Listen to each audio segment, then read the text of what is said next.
everyone, my name is Ucha Sharma and thank you for choosing this channel. तो इस video का title क्या है? Winds of change. तो इस वीडियो में आई होप आपको मैं एक समरी दे दूँगी इस वीडियो मतलब इस चैप्टर की, एंड इसके बाद आप रीड कर लेना चैप्टर, आपको सब कुछ समझ में आ जाएगा। ठीक है, तो चलो शुरू करते हैं। सबसे पहले विंड्स ऑफ चेंज जो हमारा टाइटल है, जो चैप्टर का नाम है, उसका क्या मतलब होता है? उसका मतलब होता है बदलाव की हवा। बेसिकली आपको इस चैप्टर में बताया गया है चेंजेस के बारे में, या आप यूँ कह लो कि कैसे बहुत पहले के टाइम से कंपेयर करें से लेके अब कितने सारे चेंजेस आए हैं। आप देखोगे इतनी टेक्नोलॉजी डेवलप हो गई है और भी बहुत सारे चेंजेस आए हैं। तो सबसे पहले इस चैप्टर के स्टार्टिंग में लिखा हुआ है कि जो पंखा वर्ड है वो पंख से ड्राइव किया गया है, मतलब पंख से आया है ये वर्ड पंखा, और पंख का मतलब होता है फेदर ऑफ द बर्ड। तो पहले के टाइम पे क्या होता था, जो फैंस होते थे, अब आप सोच रहे हो कि क्या, मुझे भी पर्सनली जब ये चैप्टर मैंने पढ़ा तो मुझे लगा था कि मतलब क्या ही है, इस चैप्टर को क्या ही रखने की ज़रूरत थी, कोई सेंस नहीं बनाता ये चैप्टर। लेकिन जब मैंने रीड किया तो मुझे समझ में आया एक्चुअली सेंस बनाता है। देखो कैसे।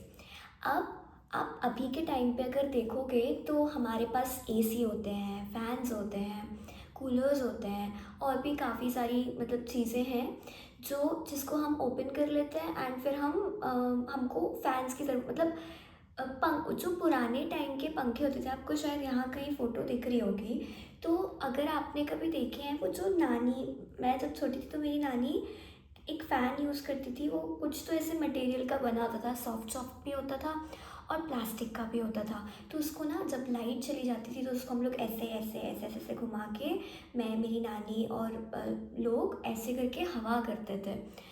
तो पुराने टाइम में, क्योंकि उस टाइम पे कोई भी टेक्नोलॉजी नहीं थी, गर्मी तो उस टाइम पर भी लगती थी, तो वो वाले फ़ैन्स हुआ करते थे, आप यूँ कह लो वो वाले पंखे हुआ करते थे जिनसे लोग हवा करते थे।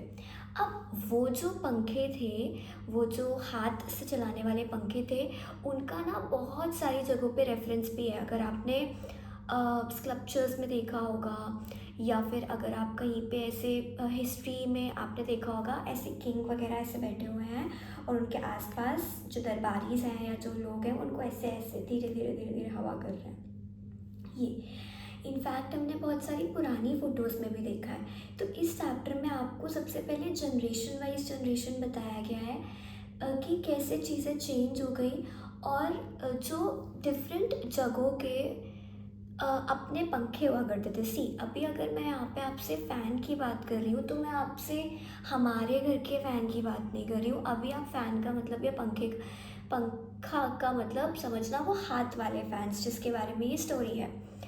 तो हर जगह के डिफरेंट फ़ैन्स हुआ करते थे, या हर जगह के डिफरेंट पंखे हुआ करते थे।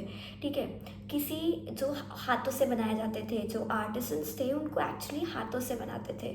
किसी में गोल्ड थ्रेड की बुनाई होती थी, किसी में बीड्स लगे होते थे, किसी में मिरर वर्क होता था, बहुत ब्यूटीफुल ब्यूटीफुल बनाए जाते थे। और उस टाइम पे लोगों के पास कुछ ऑप्शन नहीं था तो लोग ख़रीदते ही थे, बिकॉज वही, और कोई ऑप्शन ही नहीं है। तो वही फैंस या वही पंखे चला करते थे तो लोग खरीदते थे। अब एक सेकेंड आप रुकना, मैं देख लूँ कहाँ से। हाँ, इसमें लिखा हुआ है कि ये सिर्फ आपको हवा देने का काम नहीं करते थे, आपके कल्चर को, आपके ट्रेडिशंस को भी दर्शाते थे, बिकॉज डिफरेंट प्लेसेस के डिफरेंट पंखे हुआ करते थे, तो डिफरेंट चीज़ों को भी दर्शाते थे, उनके कल्चर्स, उनके ट्रेडिशंस को दर्शाते थे। ठीक है, जैसे गुजरात में मिरर और बीड्स वर्क हुआ करता था उनके फैंस में, उनके पंखों में। और राजस्थान में गोल्ड थ्रेड का वर्क हुआ करता था।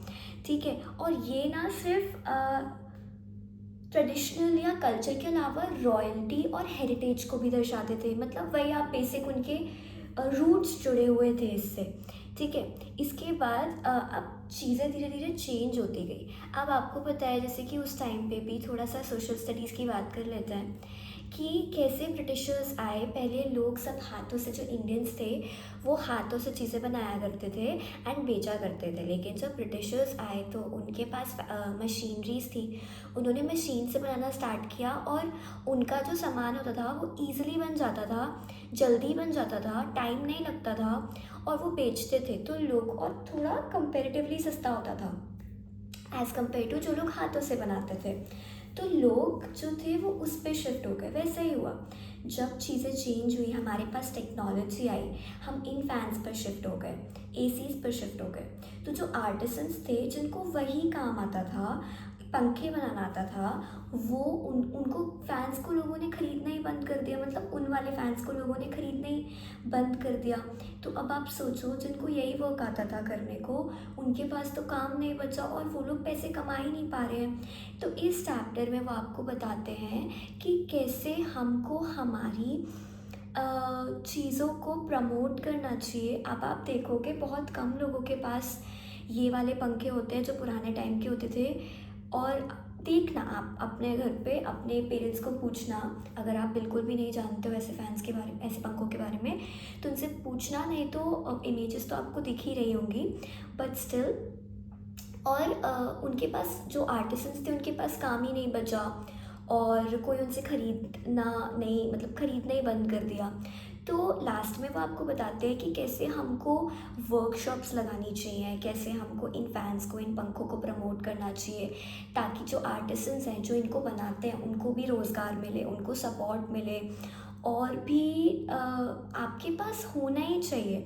जो चीज़ पुरानी है उसको आप देखोगे, आपके पास भले ही आप उसको यूज़ करो ना करो, लेकिन आपके पास एज अ प्रूफ, एज हमारे कल्चर में इतनी सारी चीज़ें चेंज होती हुई आई हैं, तो उसको डेकोरेशन के पर्पस पे लोग अभी भी यूज़ करते हैं। तो वैसे भी खरीदो ही, ताकि एक दो जितने भी आपको लगे, ताकि उनको रोज़गार मिले और आपके पास भी एक वो हो कि हम कहाँ से कहाँ तो पहुँच गए हैं, हमारे पास, हम ऐसे फैंस पे टेक्नोलॉजी पे पहुँच गए हैं, लेकिन आपके पास एज अ प्रूफ होना चाहिए उन फैंस का।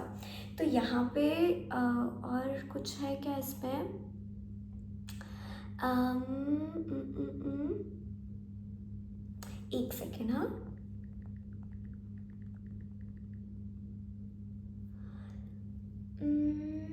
हाँ, आपको मैं 3 मॉरल ऑफ द स्टोरी बता रही हूँ, 3 चीज़ें बता रही हूँ जो इस चैप्टर में पॉइंट आउट की गई है। सबसे पहले है value your roots. No matter आप कहाँ से कहाँ पहुँचाओ, लेकिन अगर आप अपने रूट्स को वैल्यू नहीं करोगे, अगर आपको आपके रूट्स के बारे में पता नहीं होगा, तो कुछ भी नहीं होगा। That's very wrong.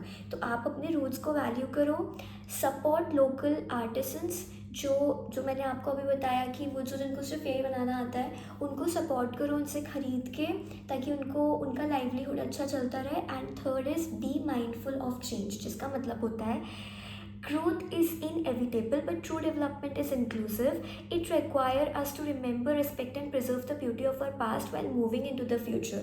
इसका मतलब ये है कि आप लाइफ में कितना ही आगे क्यों ना बढ़ जाओ, लेकिन आपको रिस्पेक्टिव होना पड़ेगा अपने पुरानी चीज़ों को लेके।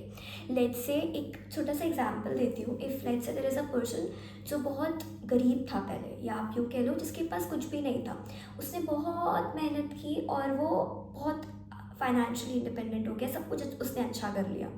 लेकिन अब अगर वो उस स्टेट पे जाके अपना ये सब कुछ भूल जाएगा, तो वो कभी ग्राउंडेड नहीं रहेगा, और ग्राउंडेड रहना बहुत इम्पॉर्टेंट है।